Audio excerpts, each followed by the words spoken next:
بسم اللہ الرحمن الرحیم۔ ام المؤمنین امی عائشہ رضی اللہ تعالی عنہ روایت کرتی ہیں کہ ہندہ بنت عتبہ رضی اللہ تعالی عنہ آپ صلی اللہ علیہ وسلم کے پاس آئیں، عرض کی کہ ابو سفیان بخیل آدمی ہے، مجھے اتنا نہیں دیتا جو مجھے اور میری اولاد کو کافی ہو، مگر جو اس کے علم کے بغیر میں لے لوں۔ آپ صلی اللہ علیہ وسلم نے فرمایا، اپنے اور اپنی اولاد کے لیے جو کافی ہو اتنا تو لے سکتی ہے۔ ابو سفیان فتح مکہ والی رات مسلمان ہوا۔ اہل مکہ اکثر جب مکہ فتح ہوا تو مسلمان ہوئے۔ اسی موقع پر سرکار دو عالم صلی اللہ علیہ وسلم کے دست مبارک پر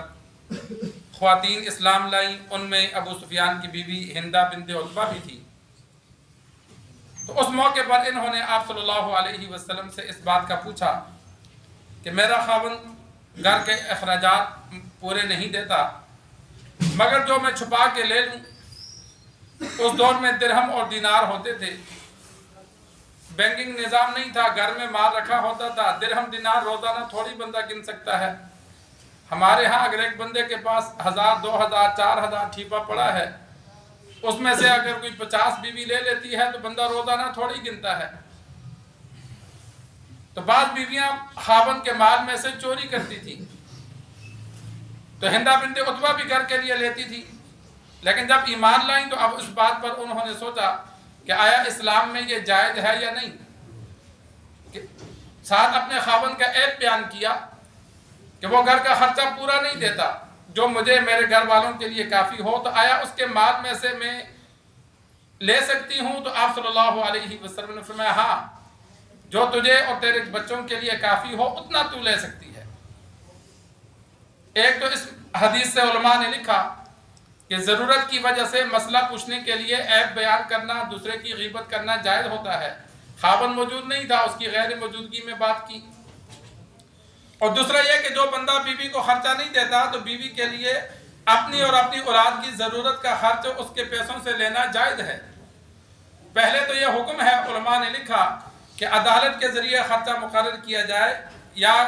قوم قبیلے کے بڑوں کے سامنے بات رکھی جائے کہ یہ بندہ گھر کا پورا خرچہ نہیں دیتا، گھر میں ماہانہ اتنا خرچہ ہو جاتا ہے، سالانہ اتنا خرچہ ہے، تو قاضی یا کوئی سربراہ اس کے لیے خرچہ مقرر کرے کہ بھائی اتنا دے۔ لیکن اگر باقی خرچہ چلاتا ہے، کبھی کبھار کسی چیز کے لیے نہیں دیتا، تو عورت اگر خاوند کے پرس میں سے اتنی رقم لے لے جو اس کو ضرورت ہے تو وہ لے سکتی ہے، اگر وہ خاوند دیتا نہ ہو۔ بات طرح جس طرح ہمارے ہاں مسلمانوں میں اکثر رواج پھیل گیا کہ ہم بیوی کو جیب خرچ نہیں دیتے، گھر کی ضرورت کا خرچ دیتے ہیں،